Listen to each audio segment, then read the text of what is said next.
We begin our adventures with a Susquehanna Speedway flashback. Susky was built in the early 50s and is the highest banked and the reddest clayed of central Pennsylvania's historic dirt tracks. October 4th, 1992.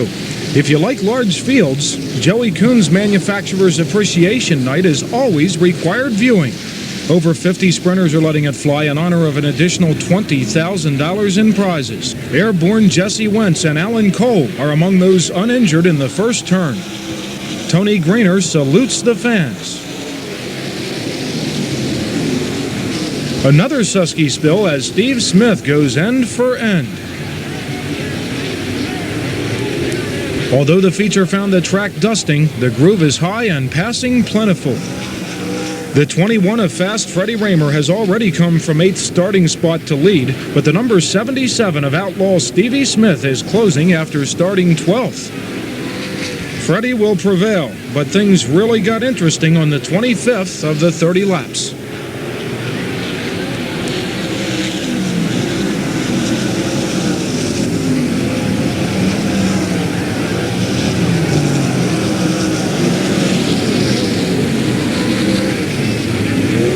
You've said in the past, and other drivers have said, even Donnie, there's a couple times he's been in races with you. The guy in the front in lap traffic like that may not necessarily have the advantage. Well, it's a disadvantage. If you're running second, you have nothing to lose. If you're leading, you screw up, then you're the world's biggest idiot. So you sort of are more, cautious, and as slick as the track was tonight, it was pretty hard to operate, but, we were lucky and we got her done. October 10th is the final show for 92 at Silver Springs, starring the Super Sportsman. Lenny Hake loses his engine, and Charlie Sorakech finds the oil. Sorakech sort of catches the wall.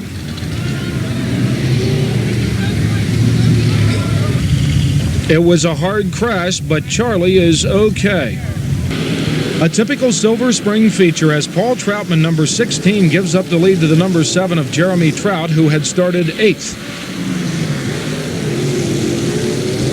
Jeremy holds off this last lap challenge by Donnie Beaver, number 5, who had come all the way from the 12th starting spot. It's Jeremy's first win of the year here. Jeremy, you had her going tonight. Yeah, I really did. We had problems in the 100-lapper, and we had a bar go bad, and we put a new bar in it, and she just flew tonight. No doubt about it. Up there in the cushion, that's where you like to race. Get a foot full and bang her off the cushion there, and away you went. Yeah, that was I couldn't get Troutman on the bottom, and I just decided to go to the top. And the harder I went in, the faster I was, so I decided just to run the top, and it worked out. I want to say, too, the last time I won up here was when Gary Wolford was in that wreck, and tonight was the night he, I guess, said his farewell to racing. I'd like to give this to Gary Wolford. October 11th, 1992. The sprinters conduct business during the 92 season finale at Williams Grove. Veteran Glenn Fitzcharles will be a victim of how easy a wing sprinter can tip. Racing in the rain, Fred Raymer is leading, having started on the pole, but the 69 of point champ Donnie Kreitz has advanced from 7th to keep the 21 company. Bob Beitelman may have been a victim of a slickening outside groove. Bob heads back to the pits to prepare another racer. It was a 21-lap-long two-car battle for the lead, as Raymer holds off Kreitzy for the win. October 18th. Just across the New Jersey border is the Bridgeport Speedway, a 5/8 mile with a clear infield featuring the modifieds. Large competitive fields and double-file restarts are among the trademarks of these unusual-looking open-wheel stock cars. It looks like Butch Glisson's racer wants a suntan on its belly pan. Wherever Billy Pouch shows up with one of his modified rides, he usually wins. Such is the case today at Bridgeport. As typical in the modifieds, the number 15 of Billy the Kid came from 15th starting spot. The PA Sprinters are making their usual late-season appearance here in Jersey today. Racing columnist Bev Thompson takes the high groove. The 69 of Donnie Kreitz is again in our lens, taking the lead from the 19 of Steve Smith on the 18th lap among lap traffic. They really run hard here at Bridgeport. Despite backpedaling here in a bad moment of lap traffic, Kreitz enjoyed a sizable lead at the finish. November 14th, Lincoln Speedway's postseason turkey shootout will be green flagged in clear, cool weather.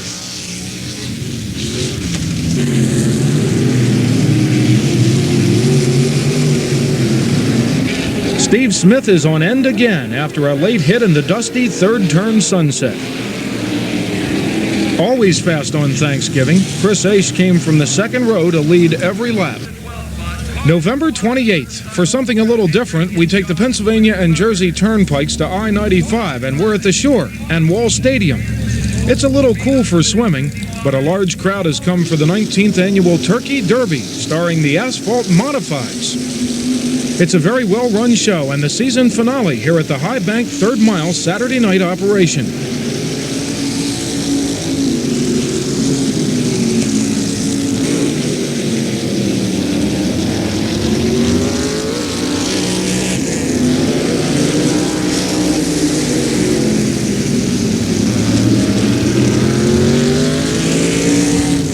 Inverted slides are not unusual for these low-slung pavement pounders, but Clark Van Buskirk may have just set the Wall Stadium record.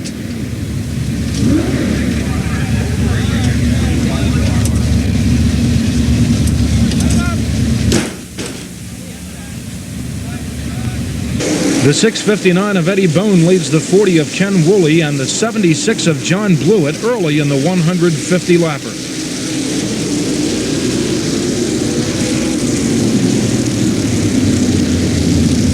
Heavy damage, but the Tony Ferrani team has all winter to rebuild his racer. Woolley spins out of second place with a flat tire. A couple laps later, Blewett also pulled pit side with tire problems. Tony Siscone, number 14, is putting on a show, coming from 9th starting spot to take second by going around the 88 of Jerry Kramer. The final laps. When Siscone couldn't get around the leader, he tried briefly to drive through him. But Eddie Bone is over $5,000 richer in victory lane. As the middle-class tax cuts turn into tax increases, it's time for midwinter indoor racing at the Harrisburg Farm Show Complex. Even with the new liberal White House, boys still will be boys and girls are being girls here in the Livestock Exhibition Arena. The micros are wingless, which probably doesn't affect the racing on this romper room of racetracks, but does allow a clear view of frantic drivers, not to mention frequent sign language, which we've edited to keep our tape G-rated.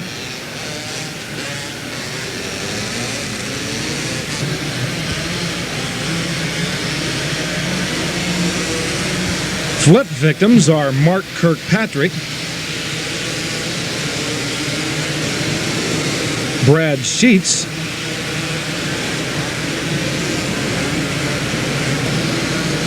Jimmy Nace,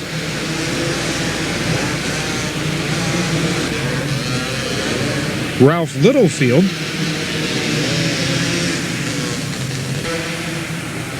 and Don Slack.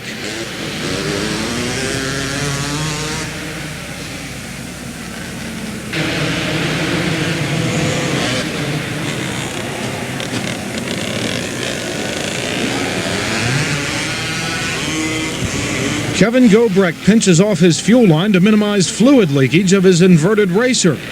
Kevin's fortunes were of extremes during the two events, suffering the wildest spill of the indoor season during Motorama and charging through the fog for a dominating win in the Keystone Classic.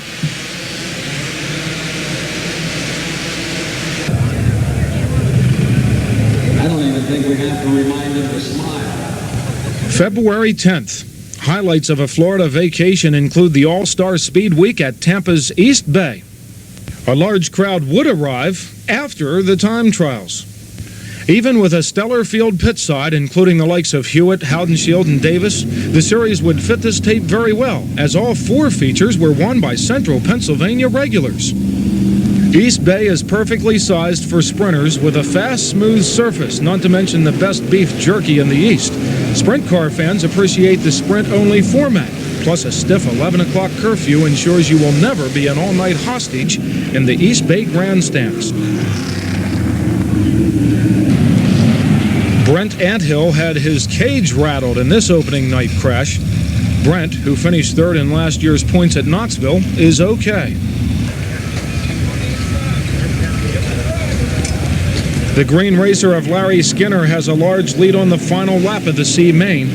A hard lesson of lap traffic leaves the young local driver uninjured.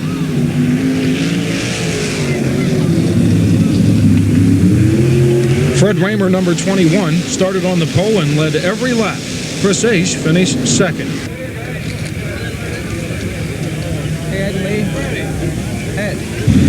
Friday night was the Chris Aish Show, not soon to be forgotten. The 29 of Keith Kaufman led from the pole for 6 laps before snagging the berm among lap traffic. Aish started 8th, and when his number 17 took the lead from Mark Keegan, it was the only actual pass for the lead in the 4-night All-Star Time Trial Series. The final lap.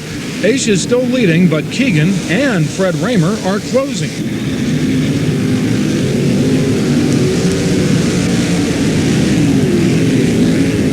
This is the victory lane. As we can see, although already knee-deep in doo-doo, Aish clearly scored the $3,000 win over the white car of Keegan. Saturday finds Aish starting on the pole and pulling into victory lane in more conventional style on his way to the Florida Speed Week Championship. A rainout shuffled the finale off the schedule for us, but Keith Kaufman would win over Aish. March 7th, we're back up north where the Williams Grove opener was enjoyable to anyone with a shovel, hip boots, and certificate of insanity. Actually, it would be the best racing weather for some time. Will Rose backs her in. An opening day heads-up start finds the 29 of Keith Kaufman leading off the pole, but the 69 of Donnie Kreitz is in pursuit on the fast, heavy surface. A potentially good duel for first ends as Kreitz trips over his flat tire. Kaufman's long gone now as Fred Raymer, 21, gets past Chris Aish on the final lap for second. Keith, how about today's race? Lap traffic present any problems for you? Well, not really. You know, one time I thought I lapped a couple cars here at the checker flag, but I guess I didn't. But, you know, it's just one of them deals. You get a daylight race. You know, these guys, they did a great job trying to get this place ready. And, you know, if the track's a little rough, that's just the way it is. You know, it's the same for everybody. April 3rd, the car's limited sprints make an appearance at Lincoln to the financial benefit of the wing manufacturers. A great race for first as Randy Ruth, number 88, leads Bob Beitelman, 81, and Butch Hoover.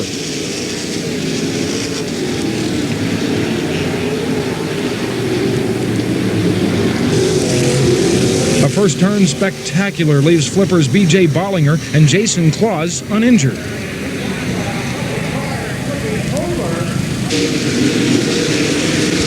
The 29 of Hoover has moved into second and is showing his nose wing to leader Ruth.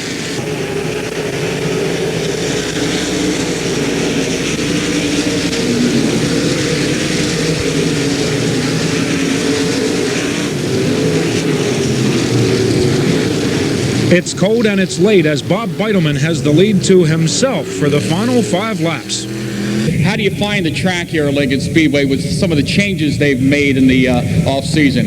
Well, everything was quite fine. Like, we had a bunch of shows here last year in Dietrich's car, and the track I was a little more familiar with, and it looked like the facility, for the weather that we had and the things the way it was, they did a super job. I'm just glad to race, man. It's the full sprinter's turn on the short half mile. Gene Knob throws a tire and the wing, hitting upside down, bare-caged and hard. Gene re-injured his back in the crash.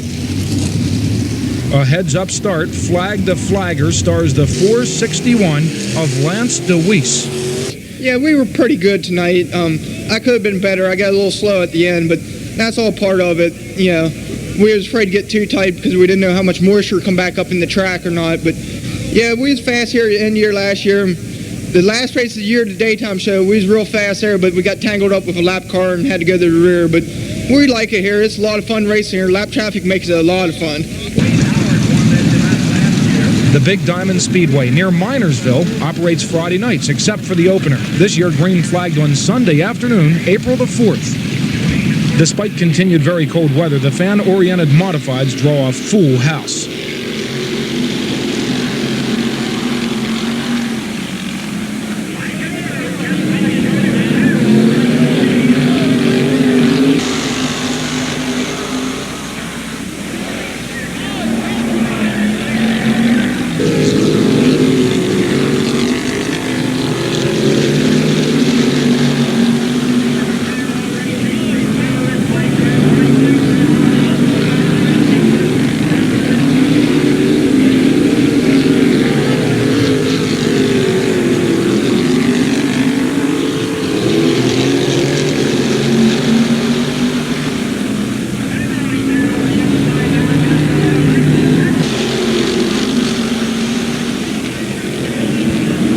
The tough modified handicapping is replaced by an opening day draw.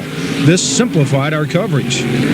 Kenny Brightville in his number 19 is legendary for his dominance of the famous Reading Fairgrounds in years gone by. Kenny started up front and stayed there today at the Big D. April 11th, we've mentioned that modified racing is fan-oriented, and when modified promoters took over Susquehanna, the first thing they did was move the pits outside, allowing the fans to see the racing. The first of several special open cockpit Sunday night shows would offer them plenty to look at. In confusion to avoid Mark Zimmerman's warm-up spill, Donnie Beaver also caught a tire. Both drivers will return to race the same Super Sportsman racers. There's left front corner landing damage for Russ Mitten. Dwight Lieb saves his wing. Jeremy Trout hitches a ride atop Ken Carberry.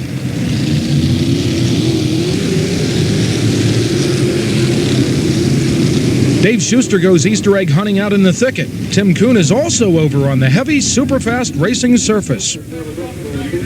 Everyone is okay. Howie Locke, number 12, scores his first win of the season with ease. The number 5 of Donnie Beaver gets past Bobby Howard for second on the final lap.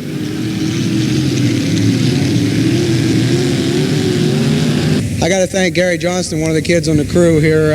I can't draw numbers for the life of me. I usually always draw the worst number in the hat. So we left him drawing. He picked 2, so I got to thank him. It was a lot easier starting up front. There's no doubt about that. The sprinters take over. Dave Kelly duels with the 69 of Todd Gracie.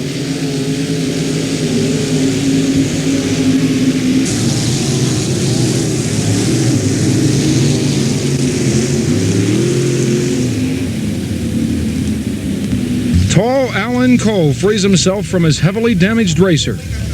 You may have read of this race, the one Donnie Kreitz will never forget, and neither will we. The 69 of Kreitz takes the lead from Dan Dietrich, number 8, with the 21 of Fred Raymer in tow. Dave Kelly allowed his racer to remain stranded outside until after the racing in consideration of the fans. Kreitz and Raymer continued to exchange the lead, with Keith Kaufman at times closing in. Kreitz proved he can run a wet and rough surface with the best by triumphing over Fred Raymer in this wheel-banging, wheelie-popping eye-opener of a high-speed contest, the show of the year.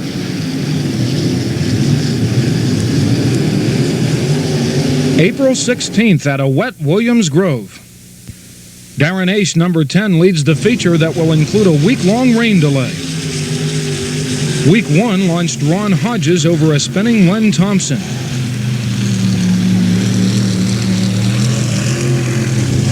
Week 2 quickly eliminated Craig Eschenauer, who had run second for 9 laps. Keith Kaufman, number 29, came from deep in the field to take the lead from Ace in the third turn of the 19th lap to make it 2 Grove wins in a row. This before the rains came down again, canceling the regularly scheduled show. The 21 of Fred Raymer takes the lead from the 54 of Chris Hladek on the 9th lap on his way to the quickest feature ever run at Lincoln, where management got in a well-run show on a cold, rainy April 17th. April 23rd. A pleasant drive over or under Blue Mountain from Carlisle offers the aroma of micro sprints at the High Bank quarter-mile Path Valley Speedway. Sharing Friday nights with some racy local mini-stocks, over 40 Central PA micros flat-footed around their fastest weekly arena.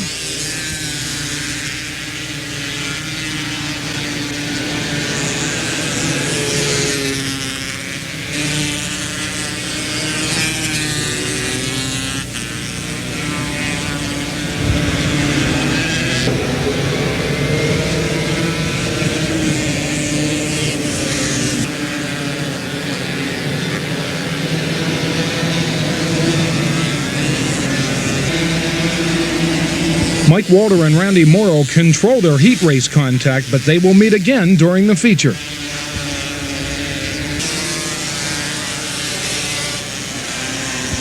Mike is okay after his micro sprint spectacular.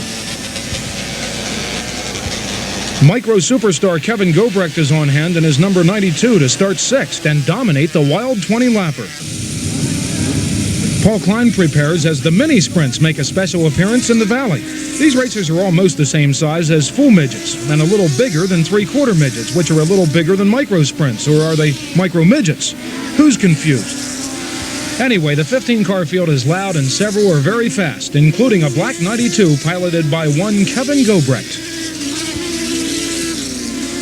Kevin's two-race mini-sprint career parallels his recent indoor micro season as he comes back from last week's Lincoln Flip to hold off Tim Dietz for the win tonight at Path Valley.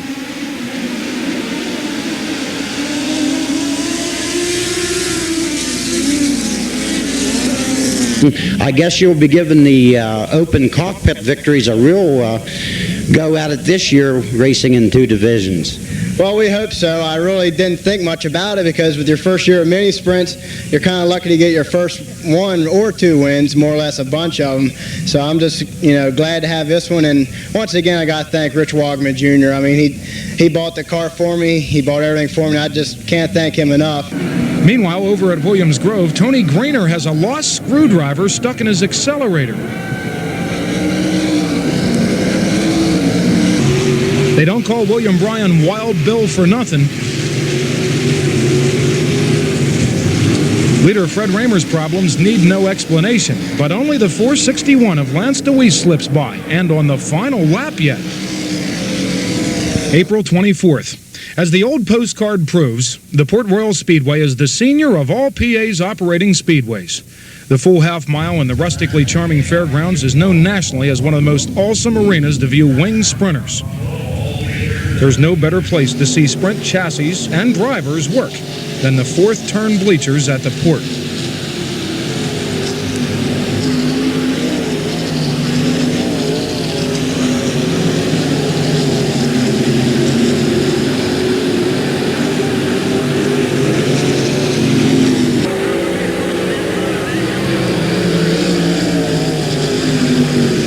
A well-run show allows the feature to start in daylight.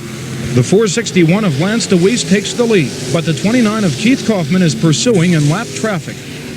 About the same time Troy Camp met Sean Stidfall, DeWeese blew a tire restarting on the rear. This took the edge off the second half of this one, as KK is where he belongs, standing by the Weichert car in the Port Royal victory lane. Meanwhile, on the other side of Perry County at Silver Spring, Mark Zimmerman punches the throttle without the luxury of steering. One of the most exciting super sportsman drivers over the years has been frequent rim rider Rich Eichelberger, whose beautiful number 8 is now free of early season bugs. Rich scores his first win of the season. April 25th. Sunday night crowds are no problem at Penn National.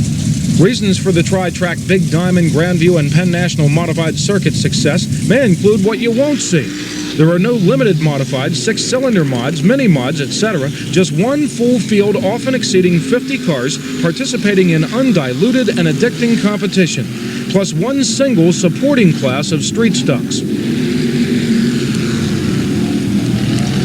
Barry Redinger, number 31, Scott Albert, 10, and Doug Hoffman, number 60, go three-way for the lead before the number 15 of Billy Pouch trucked on by all of them on the 13th circuit. Defending champ Pouchy had come all the way from 20th starting spot to score his 55th career Penn National win. In the process of his Penn National feature wins alone, Pouch has passed over 1,000 cars. April 30th, dry weather at last. Although still being pumped, the Williams Grove pits are functionable again. The show here starts on time for the first time this year. The 88 of Chuck Reinert leads, but the 69 of Donnie Kreitz is a car length per lap quicker. Kreitz took over on the 9th lap. Lance DeWeese moved into second before spinning, creating this roadblock for Dan Dietrich as Kreitz takes the checkered first. I guess sometimes when you have the kind of years that you've been having in recent years, everybody gets kind of spoiled. You get to the point where you're almost expecting to win every time out, and you lose a couple races. It seems like you're in a slump, but maybe you got to turn it around right now. I don't know. I hope so, because I know in about a month those Outlaw guys are going to be in here, and I think we're still a little ways off from being as good as we were last year with those guys because they're really fast this year again, but hopefully we can work on it from here and get a little better. The Limited's first Grove show of '93 is a good one, presented by a field of 40.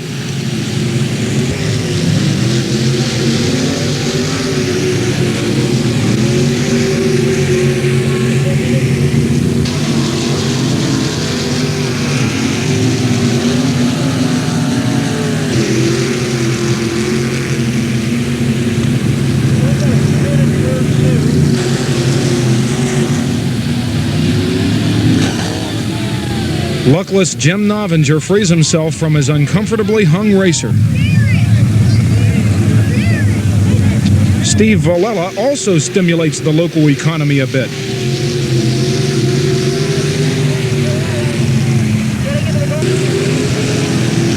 As the pack settles down, we focus up front, where the number 50 of Brian Seidel does not quite hold off the 4 of Rick Hench in an extended duel that a large crowd stayed to watch. I think we've won at every track in this part of Pennsylvania and whatever, many are limited, and this is the first one here to Grove, and I tell you, it really feels great. And if there's no time limit on this interview, maybe we can just hang out here for a while. May Day is another proud moment for the Limiteds as they help pack Port Royal with their first appearance. Tim Higgins cut turn 1 a little early, and now Jeff Wary tries to extend turn 3 as 33 Limiteds deal with Port Royal inertia. Randy Ruth, number 88, barely holds off the 2 of Frankie Herr for the historic win. First off, Randy, congratulations. I know you looked for this victory lane a long time. You raced here before. Yeah, I always liked this track, but it just seemed I never had much luck up here. Every time I was running good, it always seemed my car broke or something. 2 laps to go. Frankie Herr, I'm sure you heard him back here pounding on the back door. I heard him. I didn't see him, but I knew he was there. I guess it was 2 laps to go. I heard him, and then them last 2 laps, I just never lifted. I figured it's time to go for it. The regular sprints were more predictable as the Todd, Keith, and Lance show. The 1 of Schaefer gave up the lead to Kaufman before blowing a tire. The 461 of DeWeese finished a very close second. May 2nd, that's Barry Redinger. The modifieds prepare to take to the NASCAR-sanctioned Penn National.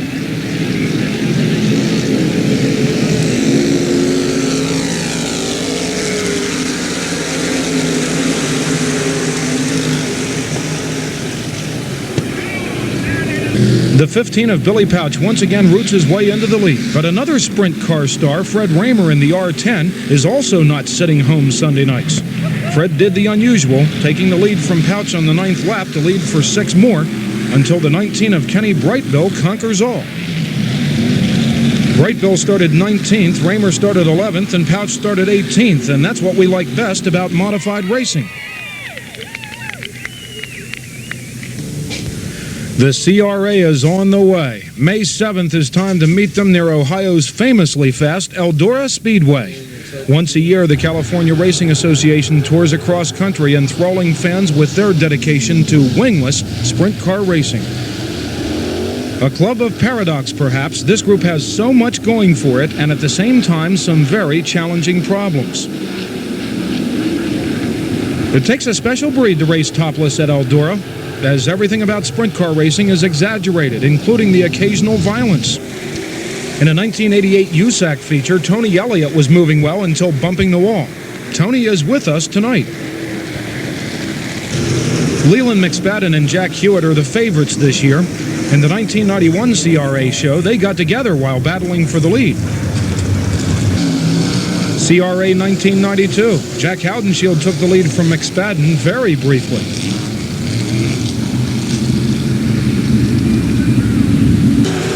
Later in the same feature, McSpadden again had to drop low to avoid Eric Gordon, who just threw it all away while running second.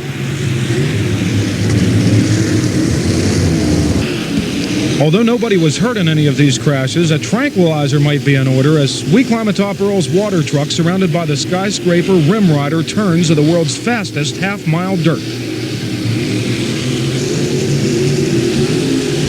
On a dusty surface, Leland McSpadden, number 91, would eventually pop a tire against the wall in his futile efforts to run down a dominating Jack Hewitt, number 63.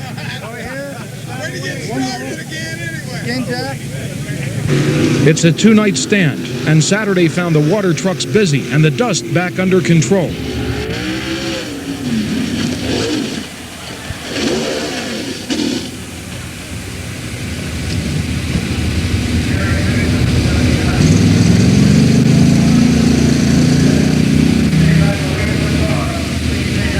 Concerned fans, some still clutching their beer, are first to the aid of Gary Fisher during time trials.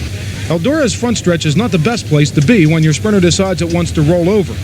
Gary is A-OK.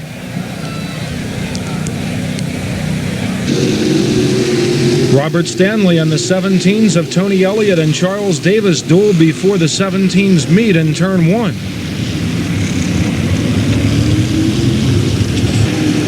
At our request, CRA's Leland McSpadden, the Tempe Tornado, is making his moves in the first turn. Here, retaking third from Kerry Foss. Second from Rip Williams. And finally first from the 21 of Bobby McNovich. It's popular Leland McSpectacular in Victory Lane. May 11th, most CRA drivers are not professional, but nonetheless, they have stretched the rubber band all the way to Grandview Speedway in eastern Pennsylvania. CRA's Ron D. Donato, Rip Williams, Bobby McNovich, Scotty Burns, and URC's Gary Thayer are among the large field of 40 cars. A big pit count is usually great news, but on a weeknight, which includes CRA time trials, we are not so sure. Over 160 laps of time trials used up the track, and at 9 o'clock, instead of lining up the B main, the track has just been reconditioned for the first heat.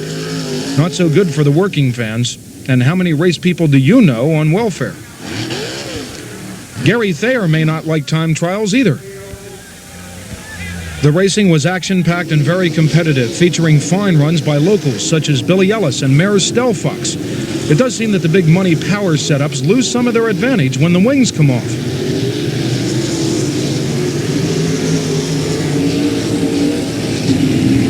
Lenny Krautheim and Dave Kelly do not bend their wings.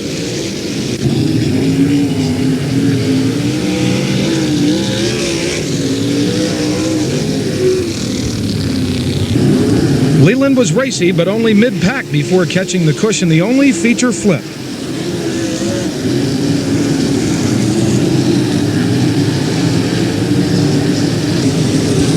Billy Pouch is interested in the $6,000 bonus offered to the locals. His number 1 started third and took the lead from the 21 of Bob McNovich on the 13th lap.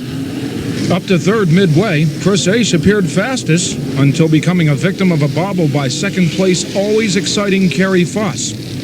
Pouchy has taken a lot of loot out of Grandview in the last few seasons, and tonight is worth $10,000 more. Keep your eye on the cameras there, Billy. May 14th. CRA on a wet, little choppy Williams Grove surface finds Ron Kramer taking his third career Grove time trial flip. Wingless time trials for those not accustomed can be tricky. There goes Chris Ash.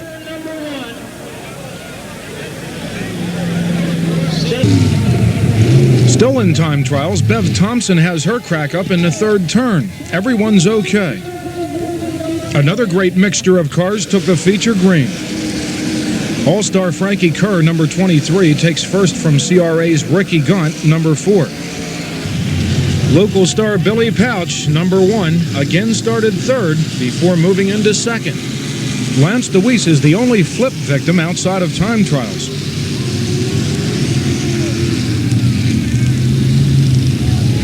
Pouchy only threatened leader Kerr midway through the event, then had his hands full holding off the 37 of the always exciting Kerry Foss.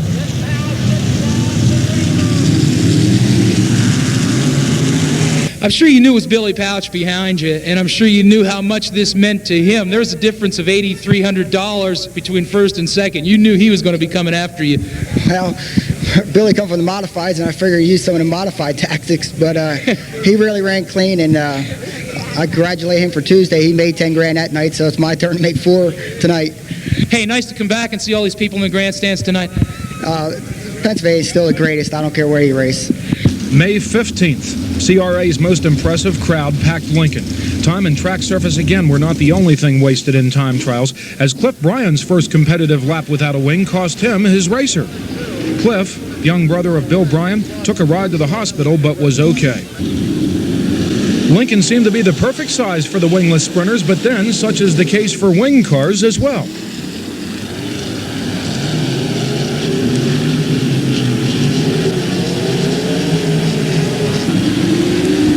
Wingless advocates' proclamation of less dust is proving myth as Lincoln's infamous fourth turn dust plume appears on schedule.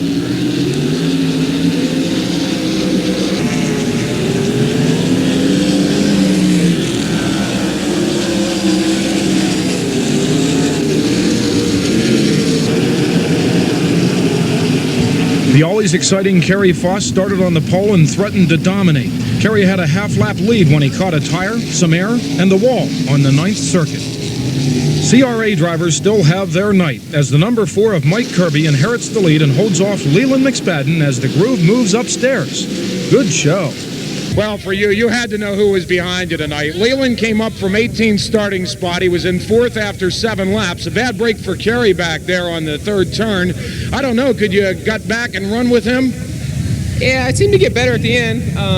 He was fast at first, but I finally found out where he was running, so I just moved up, and she was pretty good. You had to know Leland was there at the end, though.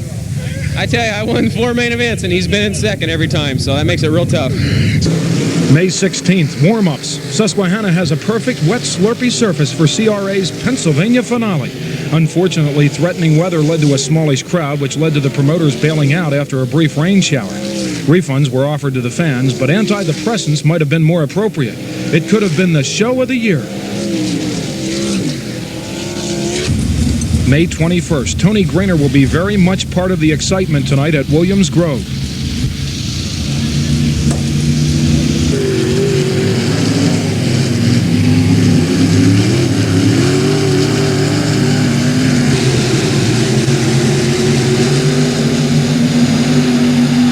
Todd Schaefer's winning move during a heat race was a preview of things to come.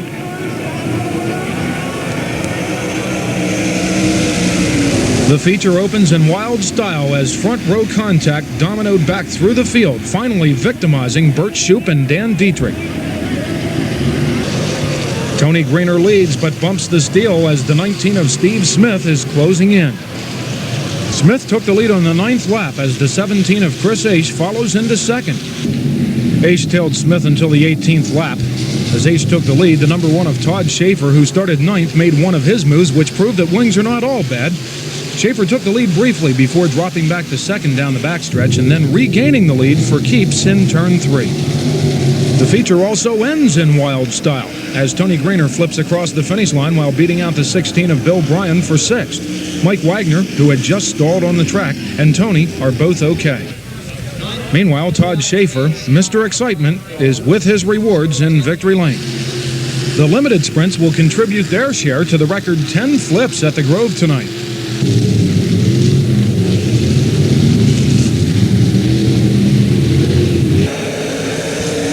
Mark Plummer loses a tire and gets clobbered by Jeff Stelter as the errant tire upsets Keith McManus. Carl Hughes is upended after there was nowhere to go. Frankie Herr is the only flip victim in this front stretch traffic jam.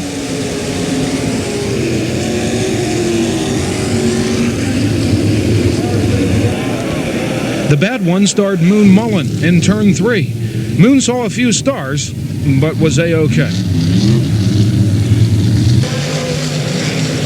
Jim Novinger has his usual luck.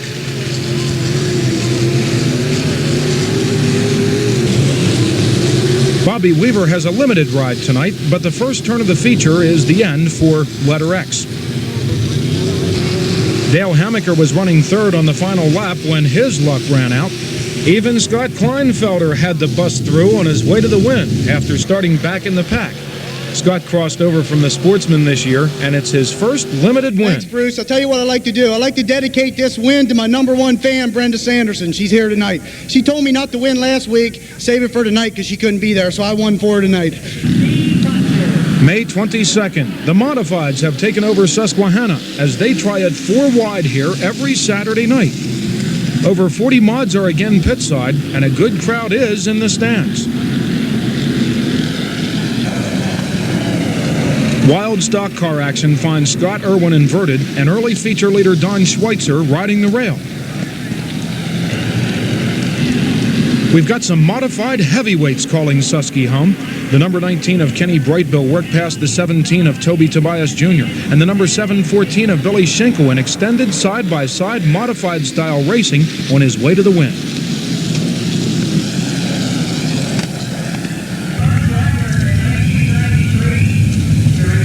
The pits are stuffed tonight as 33 cars limited sprints make their only 93 Susky appearance.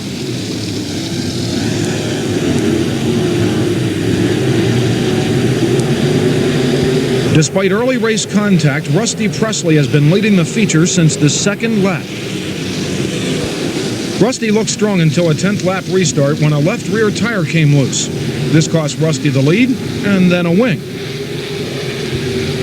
Bill Albright, number 33, inherited the lead and held off the number 50 of Brian Seidel and then the number 2 of Frankie Herr for the win. Which groove do you prefer when you race, high-low or wherever you can go? Well, either way, wherever is the fastest. So how did you like racing here tonight at Susquehanna? It's super. The racetrack was just really great. It's the smoothest racetrack I've been on all year. May 23rd, Sunday nights belong to the modifieds at Penn National. Saturday night is race night. Heston, Susquehanna, Hagerstown, Maryland, Bridgeport, New Jersey, and Georgetown, Delaware are among tracks recently joining a long list of Saturday night operations. An extra tip of the hat may be in order to tracks like Big Diamond, Linda's, Path Valley, Trailway, Williams Grove, here at Penn National, and tracks who make it work on nights preceded or followed by a workday.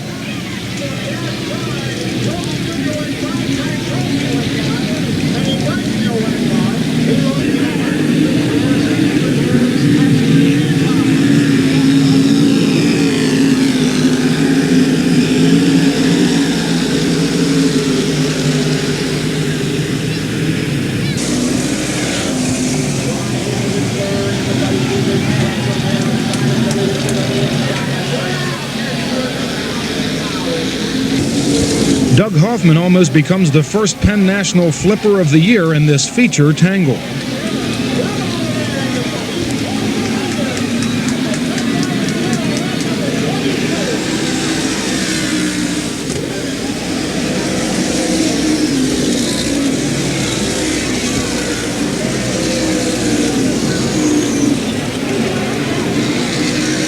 The number 17 of Toby Tobias Jr., who had started 10th, takes the lead from the number 11 of Bobby Botcher with 2 laps to go on his way to his 10th career Penn National feature win.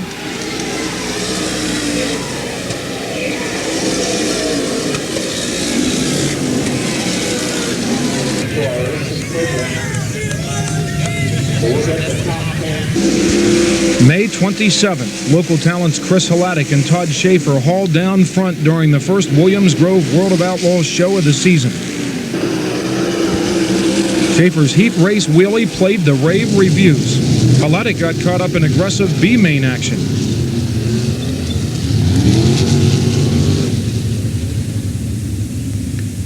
Another view allows Glenn Fitzcharles' nose stand to be seen as well.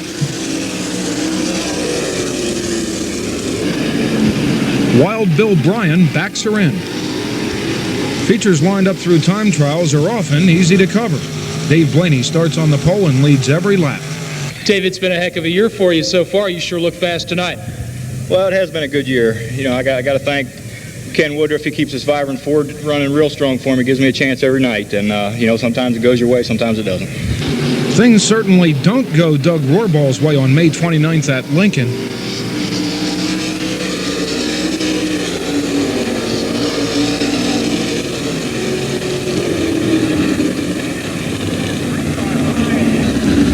Doug is A-OK, but there will be one less car on the circuit.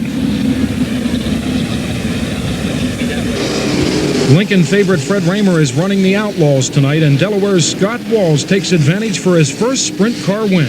Here, young Scott gets caught with his zipper down in victory lane. May 30th, it's Sunday night special time at Susquehanna, starring 46 super sportsmen and then 22 sprinters.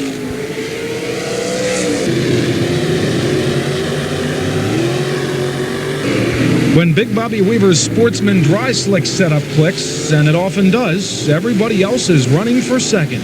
Although finishing on 7 cylinders, Weaver's number 71 came from 9th starting position to take the lead from Jeremy Trout with 3 laps to go.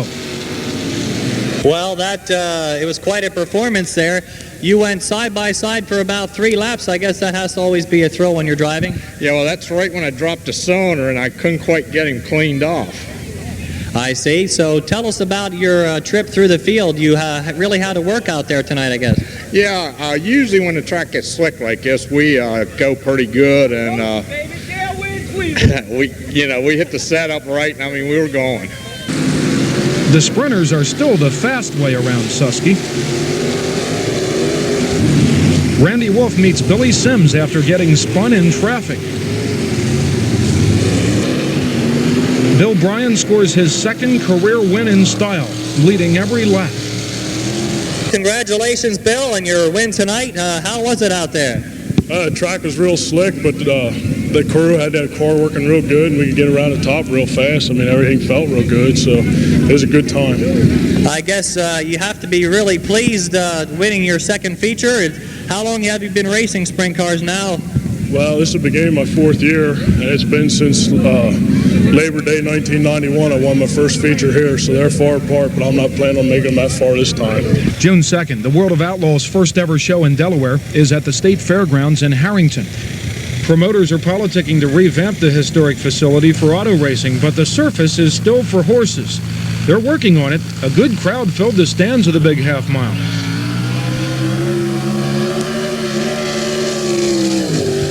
The track was so one-grooved that the drivers knew that 90% of the feature would be over by turn 2 of the first lap. This made for some wild starts in turn 1. One attempt produced the first outlaw flip here in the first state, and it's the number 11 of all cars. Despite not having Swindell or Wolfgang to deal with this year, Steve Kinser has not been able to dominate, perhaps even experiencing a career low by his standards. Johnny Herrera started on the pole, stayed in the groove, and did not drop out. Thus, here's Johnny performing victory lane hat tricks. In other outlaw action, Donnie Kreitz did it again at Williams Grove on May 28th. The Blue 69 cruised past both Steve Kinser and leader Dave Blaney. The Outlaws have been beat before, but never like this. June 5th, Darrell Steimling is a Port Royal regular. It's Saturday night.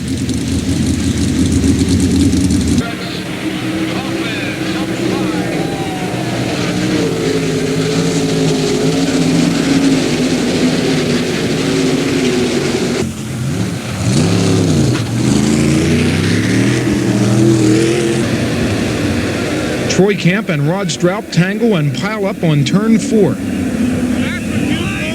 The deuce of Joey Kuhn took the lead on the 13th lap from the 61 of Tony Greener. The 461 of Lance Deweese followed into second, and when Joey slipped high, Deweese closed in for a close finish.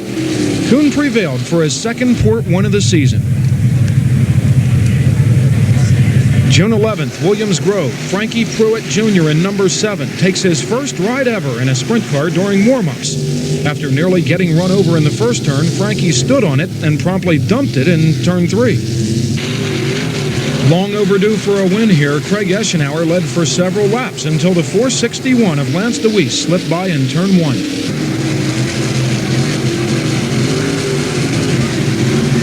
Lance drove hard on the cushion around lap traffic until throwing a tire in turn 3. Billy Pouch, number 1, took the lead from Eschenauer just before Eschenauer dropped out with 2 laps to go. It's Pouchy's first sprint win at the Grove. Billy, I know you've won hundreds of features in your career, but you look pretty happy right now. It's tough here. It's just plain tough. Well, I don't know if do you realize who you had behind you there with 2 laps to go?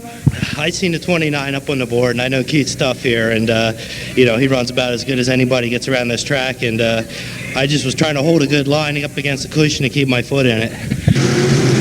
The Cars Limited Sprints produce a 42-car field tonight at the Grove.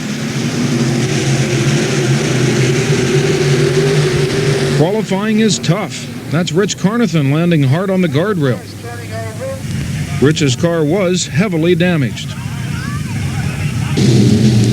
Steve Villella blows an engine and Jeff Werry hits the grease and then hits Villella.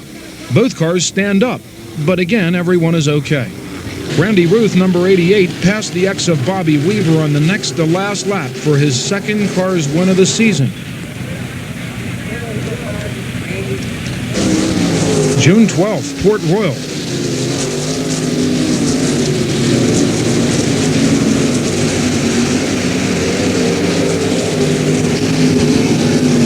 Fred Raymer makes a special Port Royal appearance in the high groove. Hard luck specialist Bobby Landis took a horrifying flip after another car lost power in front of him. Black and blue, Bobby would later be taken to the hospital with what would turn out to be minor injuries. Rod Stroup led the feature early but has obvious problems here. Lance DeWeese was running second when, for the second night in a row, a heavy cushion sucks the left front wheel away. It's Keith Kaufman's fourth Port Royal win of the year. Racing is a lot of work. That's Tony Smolenick. Tonight is the second appearance of the Limiteds here. Brian Paulus was running up front until catching the inside rail and flipping in the first turn. With the sight lines obstructed by pitted stock cars, Paulus would suffer a very late hit. That's Greg Cook also flipping, but everyone is okay. Greg Leiby takes home the bacon. Williams Grove presents the previously rained-out Jack Gunn Memorial on Sunday night, June 13th. Randy Davis can't find the handle. Bill Case flips, then gets additional grief from Bill Fantasy, who had nowhere to go.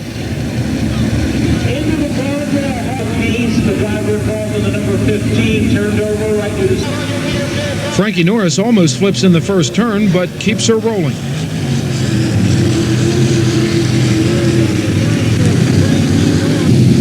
Frankie almost flips in the third turn after losing the left rear. Chris Aish crosses up.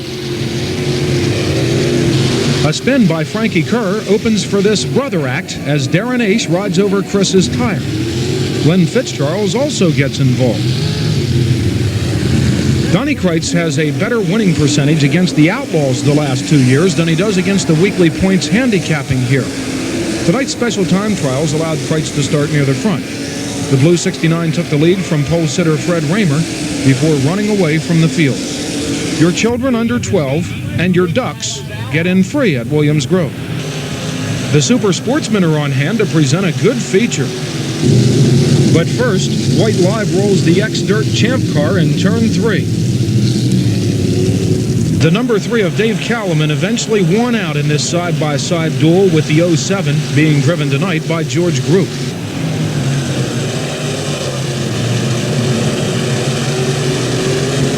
Number 8, Rich Eichelberger, is putting on a show. What else is new? Running the high groove and moving into second on the final lap. You and George Group really had a heck of a race there in the beginning. Yeah, he was going good. Like I said, it took me a while to find where that line was up top, that it was the smoothest through, that I didn't get out of shape and lose corner speed. Once I found out, we were pretty good. June 15th, Grandview, Thunder on the Hill. The wings are back on, but the time trials are going. 2 20-lap features are on tap. Keith Kaufman do-si-dos with Dave Hahn. Jamie Steffi gets over Todd Schaefer's left rear tire. Troy Stell launches over Todd Schaefer's right rear tire. The URC racer suffered some heavy damage. Keith Kaufman came back from 2 heat race tangles to start in the first row, and that's all she rode in the first feature. Thunder on the hill indeed, as management rushes the second feature onto the track. The fourth row looks strong, with Billy Pouch and Fred Raymer, both heavily experienced here at Grandview. While Pouchy finishes last, Fred Raymer wheeled into the lead on the first lap on his way to the win. Todd Schaefer's lost tires saved disaster, as a power failure ended the race under this caution on the 17th lap. June 16th, Western Pennsylvania Speed Week opens, with Rocky Hodges buttoning in at the new Challenger Speedway. It's a third mile on the top of a hill, and like most Western Pennsylvania tracks, the scenery is as breathtaking as the wheelies.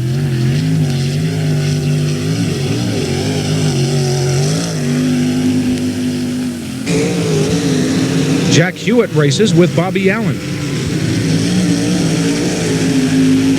Second-generation star Joey Saldana set fast time before crashing in his heat race.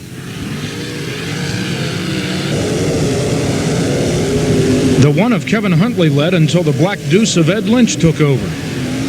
Lynch, who really has paid his dues over the years, is becoming a top star. Lynch dominated until blowing a tire on the final lap. Unfortunately, a standing ovation doesn't pay bills. The race restart allowed 2 more laps, as familiar Donnie Kreitz takes the lead from Huntley for the All-Star win. June 17th, once again nearly 40 sprinters are pitside, this time at the recently dirt-covered Hickory Speedway. Hickory is small, and that's no complaint, believe me. Watching such a strong field of drivers trying to figure out where to stick a total of some 20,000 horsepower on the flat quarter mile was a treat. Even the time trials were interesting.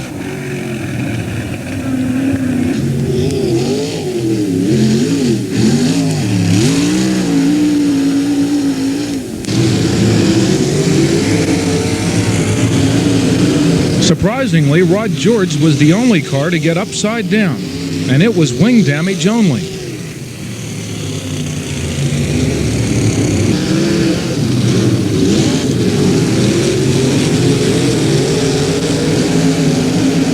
Rocky Hodges wheelies the lead away from Jack Hewitt, but once again it's a Central PA star coming through for the win. This time it's the 19 of Steve Smith taking the lead from Hodges on the 21st lap. How do you feel? Well, I tell you what, all kidding aside, the racetrack got better by the feature time, and well, you could see that. They only had one yellow flag, so they must have been doing something right. Your feelings on the smaller tracks? I know you've run all kinds of sizes of tracks, but this was a quarter-mile speedway, a little bit different in the turns. You didn't have to use the cushion that much, did you? I'm too old. I'm too old for these small tracks. I need to get on a bigger track where I can relax a little bit. Consistent Frankie Kerr would be the Western Pennsylvania Speed Week champ. June 18th. We're back in central Pennsylvania, but sticking with the bull rings as the limited sprints take to Path Valley. Scott Kleinfelder got right back into action after this rollover. The number 7 of Carl Hughes came from 7th starting spot to lead the feature, but the number 5 of Mark Richard has come from farther back to challenge. Richard gained the upper hand on the 19th lap. You did a masterful job back there. Thank you, Ray. I kind of got to credit that to all the laps that I've run here since '87 when this place opened up, and I've always loved the place. I told you that the night before the race even got started. I said this is my favorite track of any of them, and it's just great to get back here. We needed to win the worst kind of way for this whole team. This whole team stuck together through all our hard luck, and we're on our second car already this year, and Lord, let's hope it ends at that, but you never know what the way luck goes. June 19th, we switch from the bull rings to the sweeping Selinsgrove Speedway. Chris Ace, number 17, came from the 11th starting spot to take the lead from Jimmy Nace on the 13th lap. Chris becomes the first repeat winner of the year here. June 22nd, the Driver Independent Racetracks, or DIRT, circuit of New York includes a tour into Pennsylvania and Williams Grove. The late model-ish appearing big block modifieds drew a 35-car field, and a good crowd attended. Alan Johnson gets over Richie Tobias for the year's first stock car flip at the Grove. No injuries. The number 72 of last year's winner, Brett Hearn, led for 60 laps. That's when the white car of Bob McCready made this strong move, initiating dominance of the balance of the 75-lap feature. Here's Bob Barefoot McCready from Watertown, New York, along with Miss Dirt after the $10,000 win. It's June 25th as the sprinters reclaim Williams Grove for the Darrell Goon Memorial. Dale Devonshire cartwheels in turn 4. The 5 of Craig Eschenauer leads with Glenn Fitzcharles second. The 1 of Todd Schaefer started 10th, but a few of his patented casually impossible moves and he's challenging the leaders. Schaefer finally zaps both Fitz and Eschenauer at one time before getting into big-time trouble in Victory Lane. Last week you told us you changed cars, and I guess you made the right decision. Yeah, I'll tell you, I owe this one to my guys. My car was definitely working good. Fitzcharles and them were good on the top. I was a little quicker, but there's no way I'd get by. If it would have gone non-stop, he'd have probably won. Tell you what, I want to dedicate this win to my girlfriend. She was good friends with the Goons and... wife, sorry, I stand corrected. And, boy, I slipped up there. The limited sprints once again will produce most of the action with their 44-car field.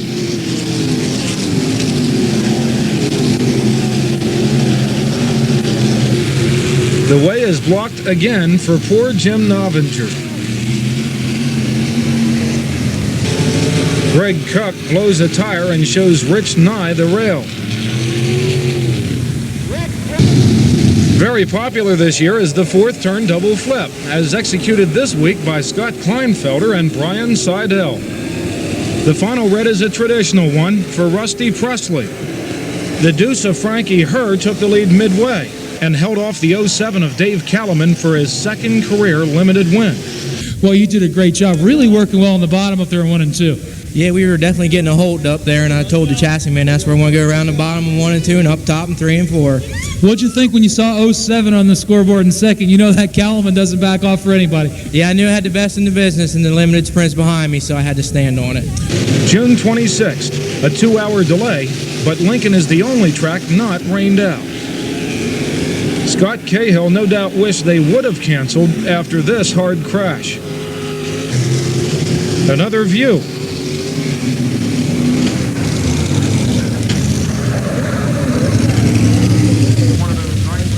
A $500 bounty on Fast Freddie Rahmer will go uncollected. The 55 of Phil Walter led briefly over the 69 of Donnie Kreitz before the 21 of Rahmer took over on just the 4th lap for his 6th straight Lincoln win. Graduate of a 4-cylinder sprint class, Rusty Presley's name has been showing up frequently in cars' top 10 finishers. The Limiteds make a special Penn National appearance on June 27th.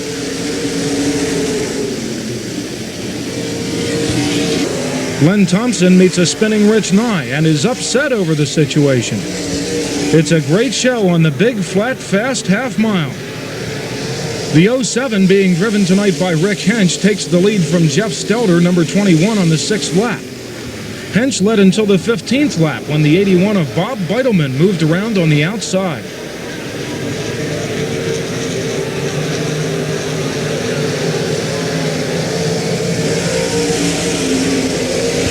A late race restart finds Hench back in front as Beitelman holds off the 33 of Bill Albright for second.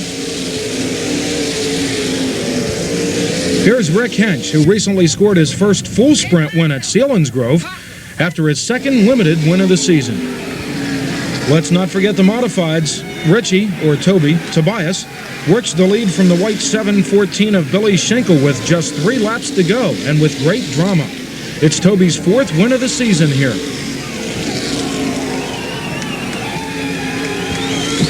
June 29th, 30-year veteran Barry Camp contemplates his new ride in the Beam 88, replacing injured Chuck Reiner. Port Royal may have dropped out of Pennsylvania Speed Week points-wise, but what a break for the working fans. No time trials. Early feature problems for Barry Camp. The 21 of Freddie Rahmer takes the lead from the 8 of Dan Dietrich. Daring Dan was trying to hold off Todd Schaefer for second when he got a little too high. The restart. The number 1 of Schaefer follows Rahmer briefly before making one of his patented moves, which even confuses our camera. The Tuesday night win is worth $4,000. June 30th, Speed Week officially continues at Path Valley in front of a good crowd as more people discover the excitement on this combination of a bull ring and a super speedway. It sets off the turnpike just 2 exits west of Carlisle. The 21 of Fred Rahmer took the lead on the 5th lap. Early leader Darren Ace, number 10, held off Lance DeWeese for second until wheel banging sent DeWeese out of control into the infield, nearly landing on Van May, who's flipped about 100 times himself in his recent career. Rahmer becomes the first 2-time winner in sprint history at Path Valley. Yeah, I don't mind running the big tracks like Port and Williams Grove and Selinsgrove and all them, but I tell you, I really enjoy, the short tracks like this because you're always racing. You don't go a million miles an hour. But it's a lot of time it's side by side, and that's racing as far as I'm concerned. After 2 rainouts at Williams Grove, Speed Week picked up at Selinsgrove on July 3rd in front of a packed grandstand. The show included 5 classes plus time trials for 32 sprint cars, so not surprisingly would run on until 1 a.m. with still 1 feature curfew.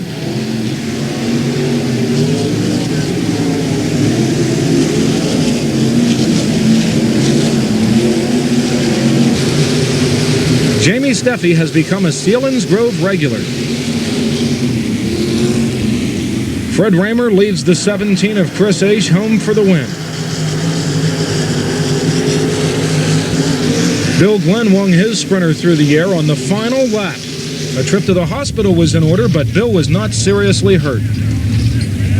Speed Week continues on a hot, humid July 4th at Susquehanna in front of another of those giant hot weather crowds. The feature starts out with a rarity as Donnie Kreitz is upside down. The Rahmer Ace show continues. This time it's the 17 of Chris starting on the first row and leading every lap over Rahmer.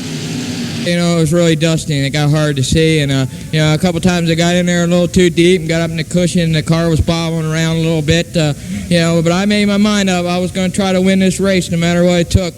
You know, I knew Fred Raymer was back there and it feels really good to beat him.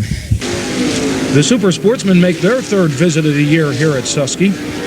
Like the sprints, the Sportsmen would go non-stop after an unusual incident in the first lap. While there's a tangle on turn 2, Tim Kuhn has rolled his deuce in turn 1.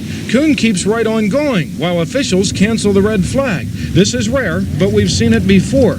However, what you are about to see happened under caution, as Tim Kuhn may be the first driver to ever flip a car on 2 different occasions on the same lap without ever stopping. Tim was okay and the race is on as Dave Newman, number 47, takes the lead from the 14 of Chris Reed as Rich Eichelberger moves into second. Eichelberger took the lead on the 8th lap and appeared headed for a fairly easy win. Not. Jim Shuttlesworth is driving the number 50 and without the aid of a caution runs down the number 8 but cannot get the job done. Were you worried at any time that you might not be able to hold them off there working through lap traffic? I was worried the whole race. Anytime you're up there leading like that, you keep waiting for them to come. And I want to thank the management here for having the Sportsman cars here. We like racing here on Sunday nights, so I hope the fans enjoyed a good race. Pennsylvania Speed Week winds up at Lincoln on July 5th. Time trial started Lincoln's all-time winner Steve Smith on the pole, and the 19 led every lap unchallenged, thus ending Fred Raymer's win streak here. However, Raymer was crowned Speed Week champ. As Pennsylvania Speed Week ends, Ohio Speed Week begins as sanctioned by the All-Stars. The U2, with lead singer Rocky Hodges, opened the series with a Monday night win at Buckeye Speedway before an enthusiastic flagman. Ed Lynch has his problems, victimized into this minor role at Muskingum County, and then becoming a surprise guest at a neighborhood barbecue 2 nights later at Sharon. Familiar Johnny Mackison wired the field Tuesday night at Muskingum County Speedway. Wednesday night, the All-Stars presented another near 50-car field at the easier-to-pronounce Attica Speedway. Johnny Mack once again started on the pole, leading most of the way. Texan Gary Wright in the 5X moved by on the inside with just 2 laps to go for the $4,000 win. Thursday night's race at Sharon was one of only 4 scheduled at the Big Half Mile this year. Craig Rankin squeezes his wing. That's Kevin Huntley leading every lap. Consistent Frankie Kerr would be the Ohio Speed Week champ.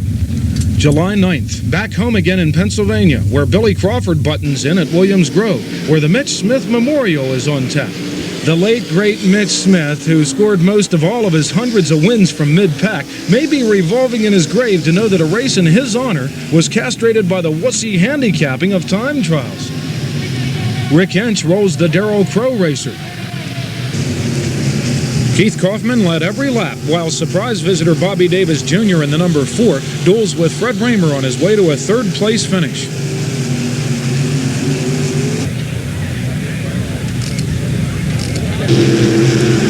The Limited shower Bear Hill with mud during warm-ups.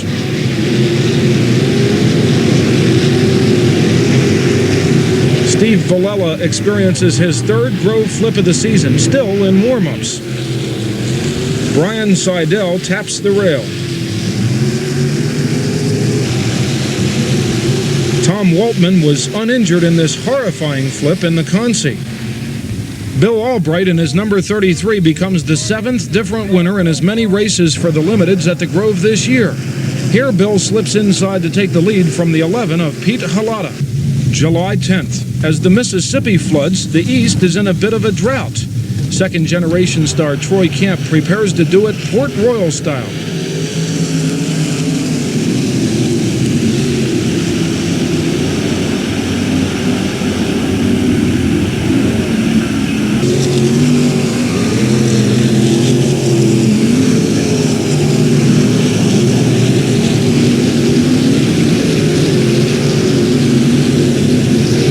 Ron Kramer loses his front end and finds the steal.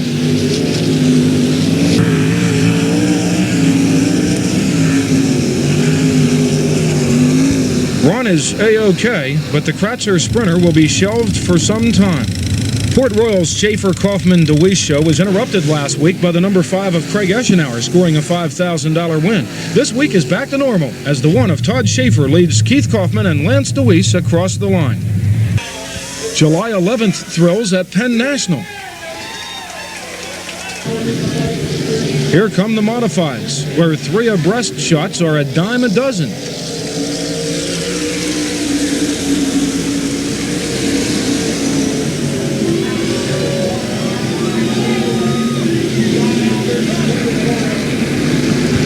The number 7 of Tommy Sheets is leading the feature with just a few laps to go, but under heavy pressure from the 33 of Ray Swinehart and the 17 of Toby Tobias.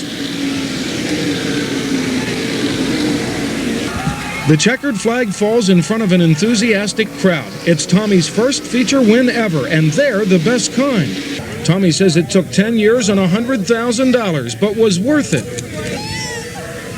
July 14th finds hot, humid weather for Thunder on the Hill at Grandview. Fred Raymer, who grew up racing and winning in the Grandview Modifieds, drew the pole. Raymer sliced through lap traffic for 14 laps, opening a large lead, but it's never over till it's over. Fred's over. The restart and another flip. It's Bruce Thompson after tangling with Stu Brown. The number 1 of Todd Schaefer inherited the lead from Raymer, but the 17 of Chris Aish is challenging on the restart.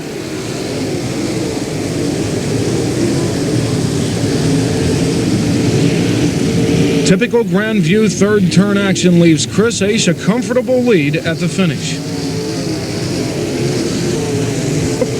The final turns of the final lap would see Glenn Fitzcharles taking a detour. Chris doesn't like to win them exactly like this, but he'll take the $5,000. That's Miss Motorsports' Robin Smoker. It was with some sadness we say goodbye to the last No Time Trials, No Support Class show on the circuit. However, the self-starting mini-sprints dished out some thrills without holding the show up too much. So far, we can still recommend Thunder on the Hill to working race fans.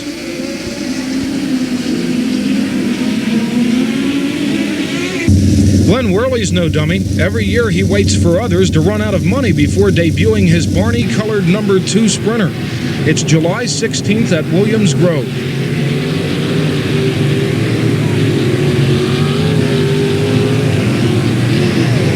Rod Straup would be the first of a record Grove 12 flips tonight.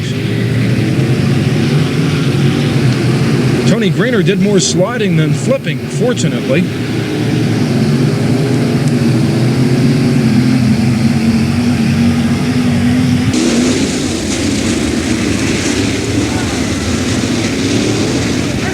As has happened frequently lately, the feature green produces chaos as the sprinters don't make it down the front stretch. Craig Eschenauer got pushed around and the field piled in. Craig's car is completely totaled. Other flippers were Dave Kelly, Todd Schaefer, Billy Sims, and Glenn Worley.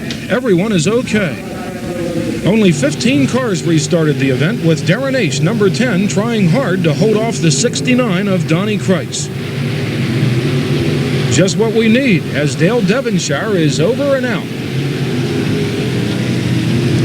Soon after the restart, Kreitz took the lead for keeps on the outside.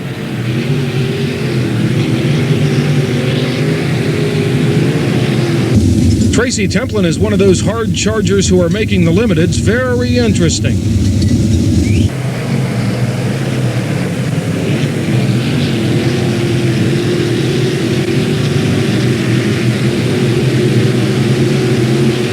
It's one of those nights, just follow a car and it'll probably crash.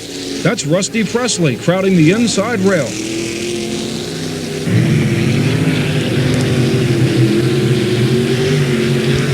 Jeff Stelter swipes a sideways Brian Seidel before flipping on the backstretch.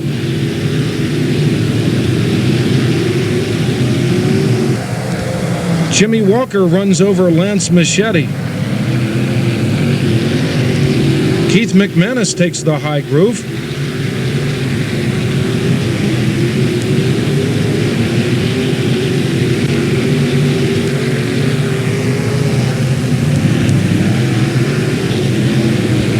The 33 of Bill Albright almost became the first repeat winner of the year here, but the number 81 of Bob Beitelman took the lead while threading the needle with just half a straightaway to go.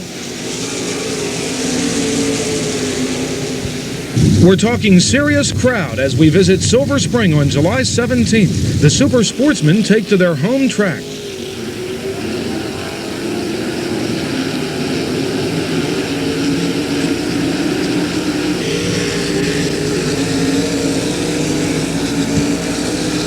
A four-car battle for the lead includes the 15 of John Yinger, the 5 of Donnie Beaver, the 9 of Glenn Yackel, and John Murphy.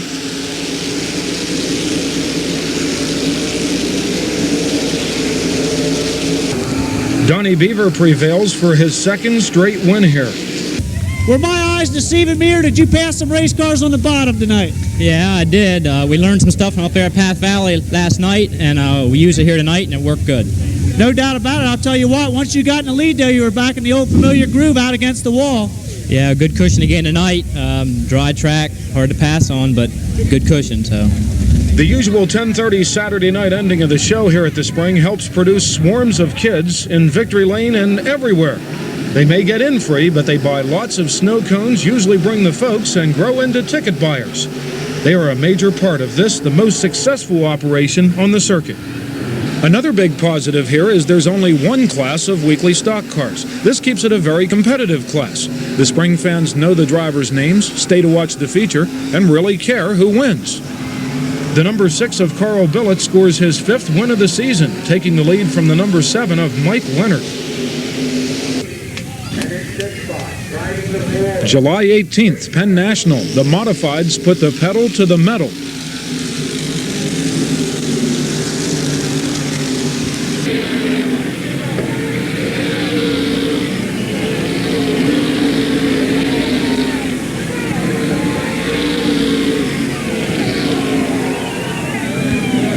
The number 10 of Scott Albert takes the lead from Kerry Meitzler on the 6th lap.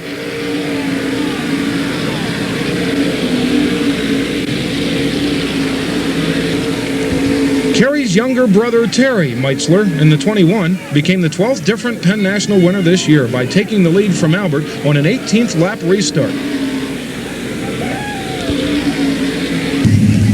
Here's the veteran racer in Victory Lane with some friends. July 20th, Port Royal, a midweek special starring the sprinters plus the Super Sportsmen. Mike Wagner's flip was the beginning of a strange night that saw only 12 cars start the feature. With only 12 racers, you'd think they could make it down the straightaway, but they don't even make it to the straightaway until the starting field is trimmed to just 8. Todd Schaefer led every lap of the embarrassing event, which we'll blame on 12 years of Reagan Bush, and move on to the sportsman who put on a good show. That's Paul Troutman. The 19 of Joe Reniker, in search of his first win, holds off Dave Kalaman for 8 laps until the Highlands 3 got passed for the win. Kalaman becomes the first repeat winner in Port Royal Super Sportsman history. Big Larry Golick is at Williams Grove on July 23rd as the Super Sportsmen continue to entertain.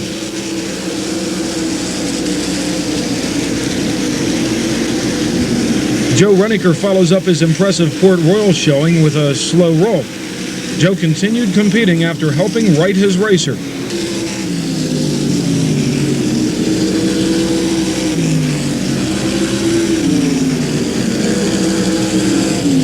Rich Eichelberger finds the rail.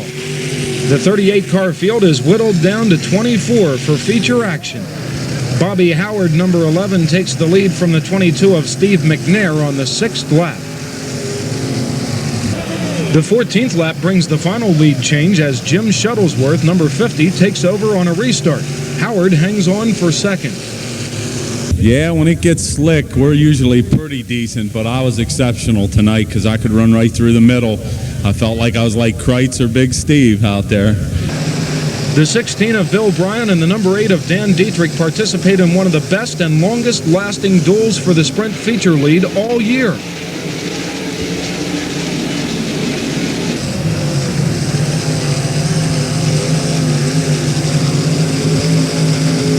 With 5 laps to go, a win-hungry Dan Dietrich opened a small lead as the 461 of Lance DeWeese moved into second.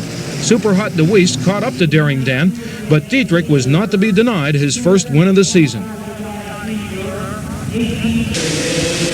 July 24th, in the heart of Pennsylvania Dutch country lies the true action track of the circuit, the Clyde Martin Speedway. Featuring more than 100 micros per show, as well as all the flips you can aim a camera at, many a super sprint superstar is hatched here on the 8th mile of red clay.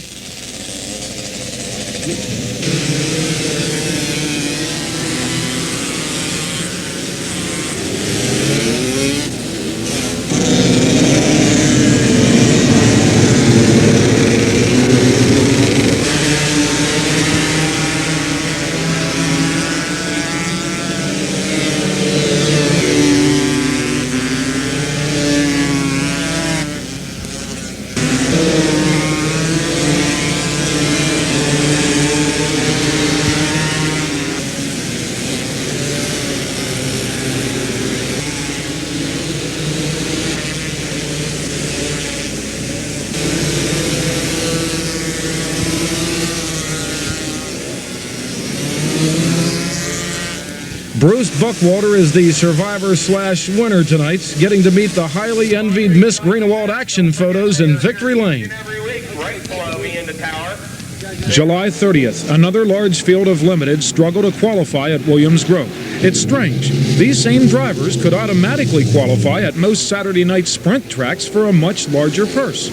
Skip Hopping almost qualified for his first feature.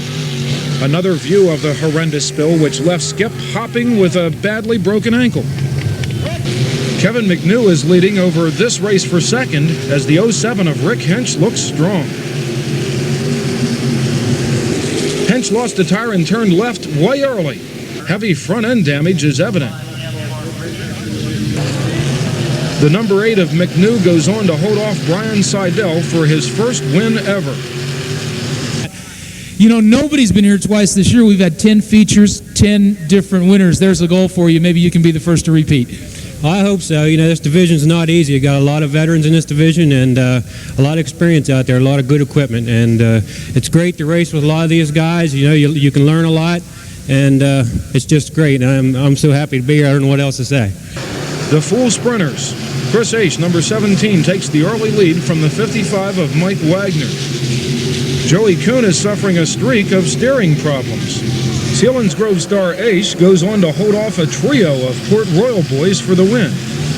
August 1st, for the first time since 1985, the sprinters take to the Bedford Speedway. 12 sprinters and 2 full fields of stock cars played before a very large and appreciative crowd. In the future, could this big half mile be the missing link between Central and Western Pennsylvania sprint circuits?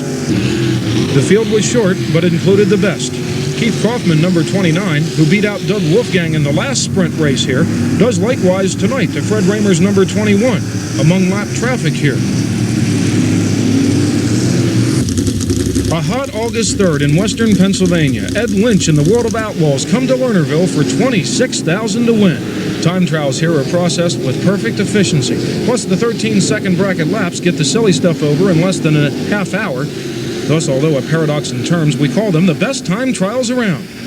In less than 1 hour, Ed Lynch put his deuce back together, threw the wing back, and did wheelies for the fans during the concert. In the most competitive Outlaws feature we've seen in 10 years, Lance DeWeese, Keith Kaufman, and the 7 of Jeff Swindell all have at it for the lead.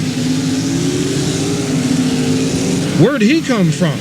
Would you believe all the way from 13th? The Black Rocket Deuce is piloted by Andy Hillenberg, and he's the new leader. Soon after Johnny Herrera posed on his nose for us camera geeks, Hillenberg's tightly wound engine said goodbye with 7 laps to go. Our own Fred Raymer came on to finish second, but could not draw alongside the man of the hour, Jeff Swindell, Lernerville's all-time biggest paycheck winner. Lernerville has adopted a sprint car-only format for the midweek shows, allowing the Western PA fans a chance to meet their heroes with the sweat still on their faces. Way to go. August 4th, colorful car owner Bob Weichert gives away 10,000 sandwiches as it's beef night at the port. It's an animal rights advocate's nightmare, but the real people at Port Royal ate it up. Time trials put the one of Todd Schaefer on the pole, but Fred Raymer led briefly just after Todd jumped the cushion lap traffic. Todd quickly regained first for an easy win. We've got it right this year. That's Terry McCarroll as the Outlaws are at Williams Grove on August 5th. After the outstanding Lernerville show, we were really up for this one. Number 5s are in the fence tonight. Chris Stevens in warm-ups and Mark Kinzer in his heat. Just when we thought it was safe, Steve Kinzer starts on the pole and leads every lap. Steve, you started off on the bottom tonight. Was that the game plan initially? Did you have the car set up to run inside? Well, that's where I figured was going to run the whole race, and I ran there and got to sliding around a little bit, and I decided to go to the top. And like I said, I felt pretty good there, and then I think after a while I should have come back down here toward the end, back down to the bottom. But it don't matter. We got here anyway, so we'll get tomorrow night to try to get through. Friday rain pushes us to Saturday, August 8th. After 2 time trial classics in a row, we spell relief Silver Spring and the Super Sportsman. Pole sitter Kevin Smith, number 98, is hoping for his first win. The only trouble is the high point men starting back in the pack have been passing other cars. The number 3 of Smokey Snowbaker, who started 10th, is getting the big job done, taking the lead and win from Kevin with 5 laps to go. Well, Kevin, you know, he's a buddy of mine from up in the country. You know, he's been around me a long while whenever I ran for Lloyd's, and I knew if I get to him, he'd probably getting a little tired. I thought maybe I'd get up alongside and worry him a little bit, but the lap traffic was definitely giving him a rough time. My car was just handling a lot better than his was. You thought he might get tired. How about the smoke? You don't tire out, do you? No, the longer it goes, the stronger I get. August 8th. A large crowd is at Lincoln to see if Fred Raymer can beat the Outlaws. Raymer had mechanical problems. However, the local fans' groans turned to cheers when Wild Bill Bryan started on the pole and led every lap. Well, Billy, I know you've been a fan favorite here for many seasons. You've been running strong all year. You've not quite ever made it into victory lane. And what do you think about tonight, of all times, to win your first race? Well, I'll tell you what, this is my 3rd career feature ever in 3 years, and I think this is the one we're going to remember the most. But we aren't done right here. We're going to keep going. Next week, we're going to come back, beat Raymer if he's here. No, Bill did not go on to collect the Raymer bounty Saturday night, but future star Will Rose almost did. Will had a large lead when he clipped a spun car, allowing Fred Raymer to extend his win streak to 10. The Thompson team makes for what is still a rare sight at Williams Grove. The Limiteds get the green, leaving Frankie Herr in no mood for Friday the 13th jokes. The first limited repeat winner of the year here will be the 33 of Bill Albright as he takes the lead from Bob Beitelman, 81, and 78 Jeff Wary in 3 abreast action down the back chute. Billy Sims looks relaxed. The full sprinters get the green and Dave Kalaman gets over a tire as the deuces have been wild lately at the Grove. Leader Craig Eschenauer wants that first Grove win. Chuck Reinert's back from a leg injury. Chuck's luckless season picks up right where it left off. Chuck and Tony Greener are both okay.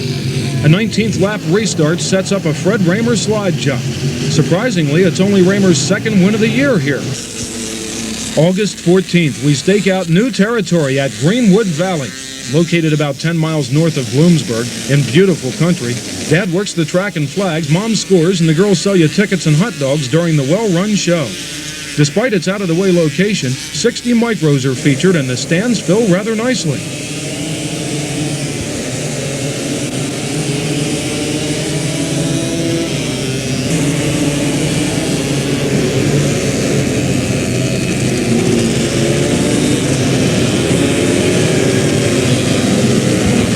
King of the micros here is Possum Spangler.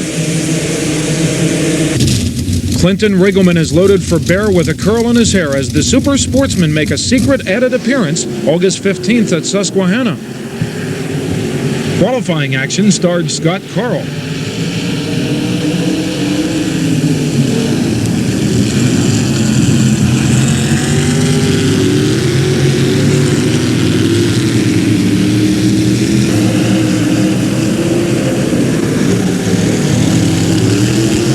The 55 of Tom Haxall and the 12 of Howie Locke were exchanging the lead until contact sent Haxall pitside with a flat tire and Locke on his way to his 2nd Susky win of the season.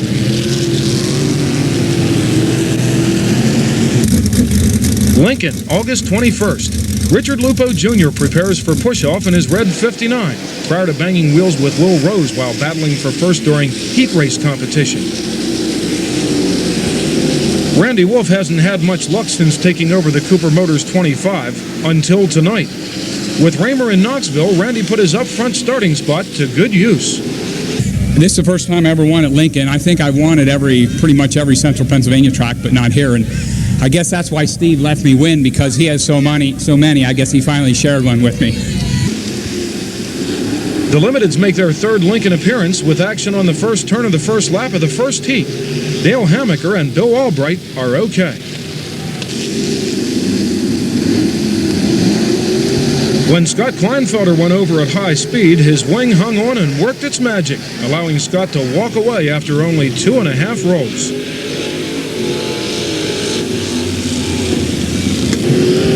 Kevin McNew and several others have nowhere to go. The 10 of Len Thompson takes first from Jeff Stelter early in the 20-lap feature. 16-year-old Len is going to be a good one, but tonight the rookie throws it all away with 5 laps to go. Randy Ruth thus inherited the lead for his third Cars win of the season. We're sticking with the Limiteds at Penn National on August 22nd. That's Pete Halata. 2 firsts of the year for the Limiteds tonight, no flips, and a win for Brian Seidel in his high-flying 50. Although obviously youthful, Brian is one of the real veterans finding a home in cars. Richie Tobias, number 17, scores his 5th modified win of the season here. Toby started 16th and took the lead from the 9 of Jim Hauer on the 18th lap. Meanwhile, one of our cameras is at the Nationals, where 4 Pennsylvania drivers will qualify for the finale.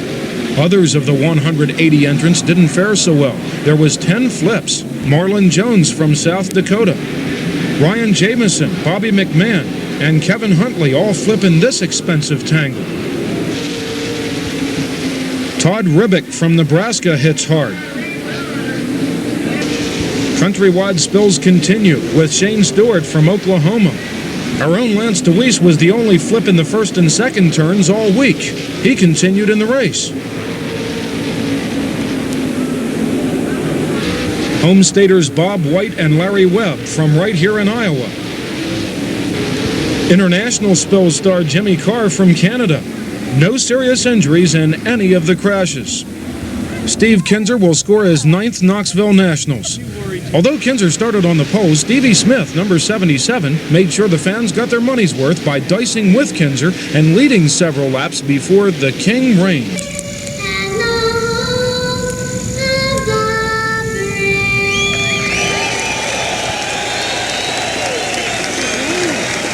A touch of class before rough and tumble Thunder on the Hill, August 24th at Grandview. Thunder blunders will include Mike Wells, Fred Raymer, Glenn Clark, a post-caution Lance DeWeese, and Tom Warner. High-banked with a tacky surface, Grandview is just as fast as many tracks twice its size. The large crowds obviously feel a little dust is a small price to pay for a setup which puts all this high-speed action right in their collective faces. Unfortunately, except for the CRA show, which was doomed by time trials, tonight's the first Thunder show to drag past 11, as a 40-car field combined with the equally tippy mini-sprints took its toll. The 17 of Alan Cole takes the lead from the 69 of Todd Gracie, who is struggling with suspension problems. Western PA star Tim Schaefer was running third before the red for his flip allowed Gracie to replace a shock. Gracie retakes the lead among lapped traffic. The 69 held on for 31 of the 50 laps until the number 1 of Billy the Kid proves why he is king of the hill.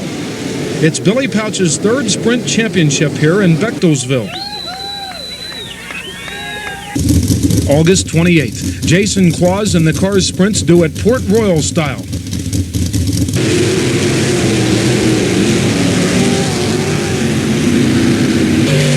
The leaders tangle, including Len Thompson, Greg Libey, and Rusty Presley, who piles in late.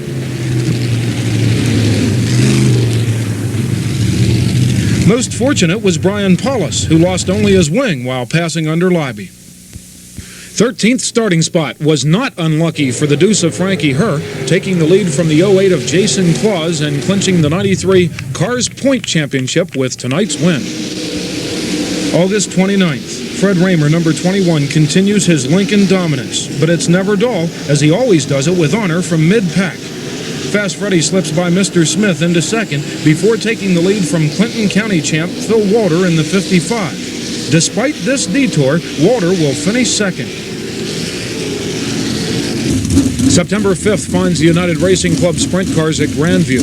Kramer Williamson's the defending point champ of our favorite traveling club. The URC conducts business mostly among modified tracks. Thus, there is no tolerance for time trials or heads-up starts.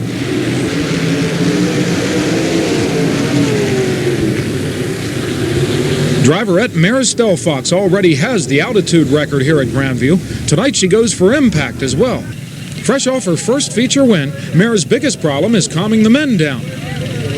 Jimmy Martin leads the field of beautifully painted limited sprints early in the feature. A restart for Tracy Rettinger's flip, and the current point leader, Dave McGuff, number 669, takes the lead for his second URC win of the season.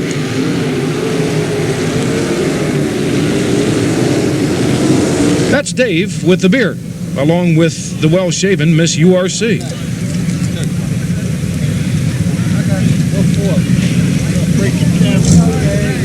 The American Drivers Racing Club makes a rare wingless appearance. In fact, any appearance by the midgets is getting rare in these parts.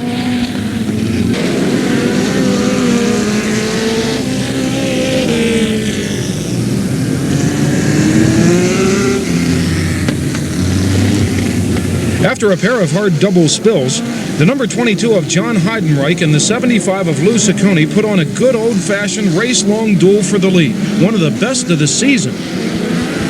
Ciccone's moves among the lap traffic produced the best results. Here's Lou and company in victory lane at his favorite track, the Grandview Speedway. The longest day of the season. First, you stuff yourself with fair food at the Juniata County Fair before the sprinters take to Port Royal for the Labor Day Classic. Not to mention 2 classes of stock cars. Rod Stroup is out for the day. Donnie Kreitz, number 69, took the lead from Alan Cole on the second lap. Dan Dietrich is having problems with Rick Hench. His attempted pass on the outside produced poor results, but his later attempt on the inside was even worse.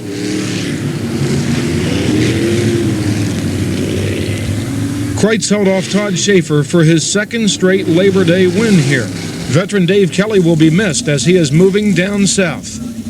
After the port, it's 35 miles up the valley to Selinsgrove for more sprint cars plus 3 classes of stock cars. The yellow 17 of Joey Borich leads the Jack Gunn Memorial. After a small drivers' meeting was organized in Turn 3, another yellow 17, Chris Aish, took the lead on his way to his 11th Selinsgrove win of the season.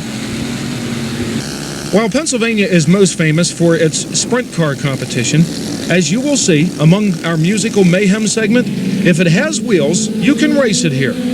Although being undercut for years by class after class of stock car backgate patters, the real late models are continuing a comeback.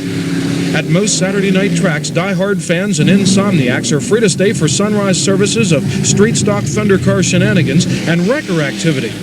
Here goes a potpourri of 93, and we'll almost show you the shot of the year from Eldora.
September 10th, Port Royal.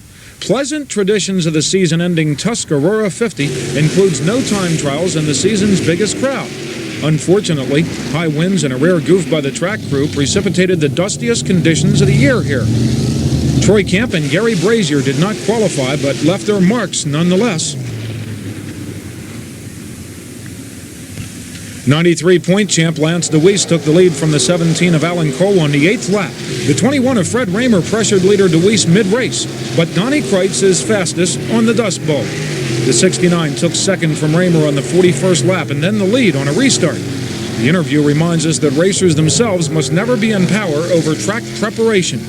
Track was great. This is the smoothest I've seen this track in a night show for probably 4 or 5 years. We were expecting it to be a lot rougher tonight, and track crew just did an excellent job. September 18th, Silver Spring, where J.R. Fry is another star in the making. The number 42 leads the feature for 11 laps until passed by no less than Howie Locke, who is in the process of securing the 93 Silver Spring Point Championship. A late race challenge by the 71 of Bobby Weaver falls short. But Weaver would triumph a couple weeks later in the Silver Spring 100. Micrograduate Lee Kinsey prepares for the Selinsgrove National Open September 26th. Harassed by weather, the 30-lapper was rescheduled to a Sunday night. Fortunately, no time trials delayed the show. Selinsgrove produces the fastest cornering speeds on the circuit. It's awesome.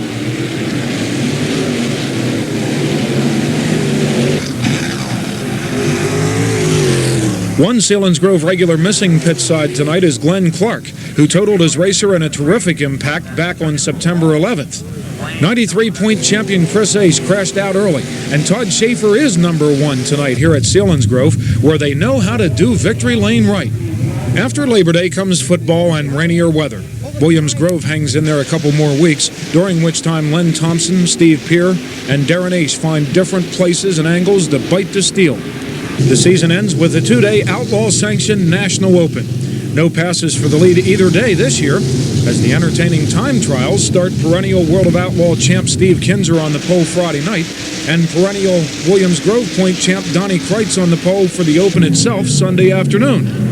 The undisputed king of the dry slicks scores over 26,000 Grove greenies. The 93 National Open, along with a dozen more exciting events from Williams Grove, were broadcast nationally in full thanks to W40AF Channel 40 Carlisle and on through the Sports Channel. This means a lot to sprint car racing. Check your weekend listings carefully and don't miss wild action like this, having been called live often by yours truly.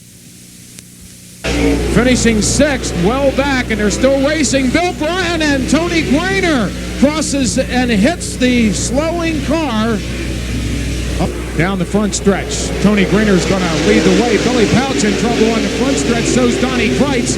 And we've got a car rolling over, and that's the 2A of Bert Shoup and Dan Dietrich. And the leaders using the outside of the racetrack. And problems for Lance DeWeese in turn 3. The front wheel falls off, and Lance ends up on his side.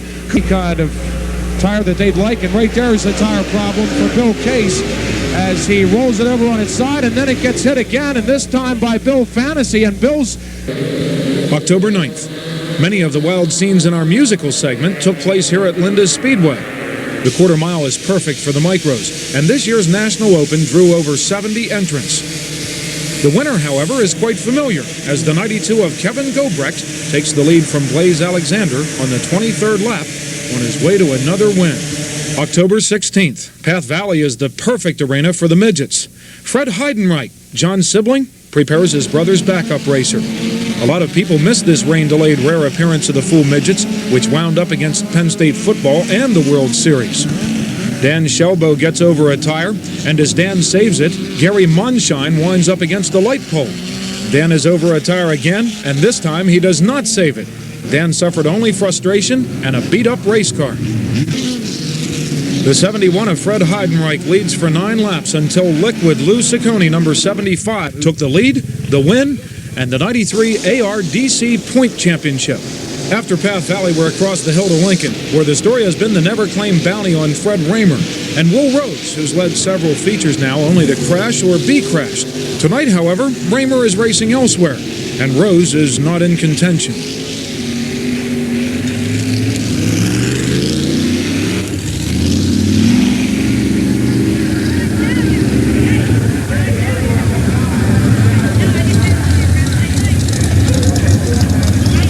Wayne Collier and Craig Fry are flip victims in Lincoln's 40th anniversary show. With perfect attendance here, Lincoln Point champ Dan Dietrich holds off an impressive Jeff Rohrbaugh, number 45, on his way to his first 93 win in the Pigeon Hills. Well, Dan, you ran a good race, and starting on the pole always helps out, but you had a couple of big contenders back there, but just didn't seem like they could catch you tonight. Well, yeah, that one start, that scared me a little. Guys were telling me to fire off on the bottom, and I wasn't convinced on that, but I went ahead and did it there twice, and you saw I got burnt that one time. I said, nah, I'm going to do it my way from now on. October 24th, Bridgeport, New Jersey. Different people have different reasons to go to a race. If you're looking for sheer entertainment, you can't do better than URC when it comes to traveling clubs. 40 beautiful, painted, and sensibly winged sprinters divided into just 3 heats makes for lots of side-by-side racing. Trouble on the start of the Consi. Flipping are Stu Brown on the right and Donnie Enos on the left. Most of the other racers escape with little or no damage, and everyone is okay. Jerry Denon flips after failing to miss a spinning Donnie Ekman. Pole sitter Mares Stelfox, number 3, dueled for first with a 24 of Mike Hagenbottom and John Jenkins, until Mares' handling appeared to go away slightly, dropping her to 6th at the finish. Mike Hagenbottom leads as Jenkins' handling goes away big time on the slick but always fast, spacious layout. John was uninjured after 4 airborne endos. Greg Coverdale, number 17, takes the lead from Hagenbottom on the 11th lap. But here's the kicker. Greg started last. Now that's an awesome run. Greg hung on for the win despite crossing the finish line with a flat tire. Meanwhile, George McGuff sewed up the United Racing Club Points Championship. A hard-fought race today, wasn't it? We didn't run with the club last week, and we were handicapped at the back of the pack. And I can't thank the guys behind the scenes enough. The guys on my crew, everybody on the team, my sponsors, Coverdale Insurance Agency, Bud's Auto Body, Fleet Refinishing, everybody involved. They did a great job all year, and we had a real good year.